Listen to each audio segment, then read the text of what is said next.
राजेश खन्ना से शादी, डिम्पल कपाडिया का गलत फैसला। भारतीय फिल्म इंडस्ट्री के सुपरस्टार राजेश खन्ना अपनी अदाकारी और दिलकश स्टाइल के बायस लाखों दिलों पर राज करते थे। बिलखसूस लड़कियां इनकी दीवानी थीं। सुपरस्टार के बारे में ये किस्सा मशहूर है कि लड़कियां राजेश खन्ना की सफेद गाड़ी लिपस्टिक से लाल कर देती थीं, मगर अदाकार ने जिसको अपनी जिंदगी का हमसफर बनाया, इसका दिल जीतने में नाकाम रहे। दिलचस्प बात यह है कि डिम्पल कपाडिया ने कहा था कि इन्हें शादी के दिन ही पता चल गया था कि ये रिश्ता नहीं चल सकेगा। डिम्पल कपाडिया ने 1973 में रिलीज होने वाली फिल्म बॉबी से अदाकारी का आगाज किया। ताहम अदाकारा ने इंडस्ट्री को इस वक्त चौंका दिया जब उन्होंने अपनी फिल्म के रिलीज से चंद माह कबल ही इस वक्त के सुपरस्टार राजेश खन्ना से शादी कर ली, क्योंकि इस वक्त डिम्पल महज 16 बरस की थी, जब राजेश खन्ना की उम्र उनसे दुगनी थी। डिम्पल कपाडिया ने ये भी ऐलान कर दिया था कि अब वो अपना करियर जारी नहीं रखेंगी। भारतीय मीडिया रिपोर्ट्स के मुताबिक इस जमाने की सुपरस्टार राजेश खन्ना ने शादी के बाद मुबैना तौर पर डिम्पल कपाडिया पर अदाकारी करने की पाबंदी लगा दी। हालांकि इन्हें फिल्म बॉबी के बाद फी प्रोजेक्ट 5 लाख रुपए की पेशकश की जा रही थी। डिम्पल का कहना था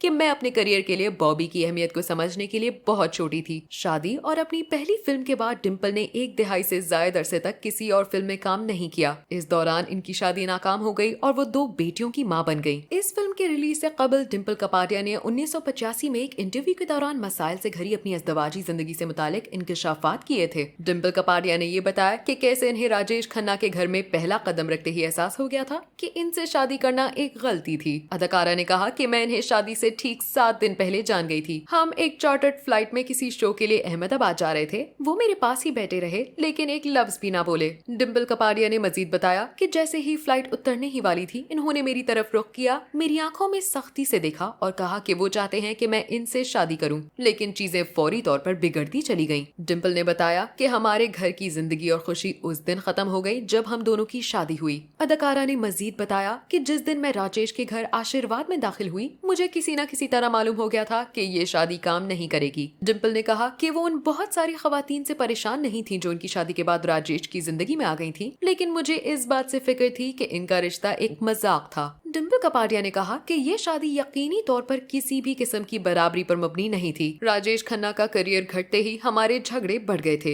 याद रहे कि डिम्पल कपाडिया ने 1982 में राजेश खन्ना से राहें जुदा कर ली और उनको छोड़कर अपने वालिदैन के पास वापस आ गई थी। अदाकार राजेश खन्ना का इंतकाल 2012 में हुआ तो डिम्पल ने इनकी आखिरी रसूमात में शिरकत की थी।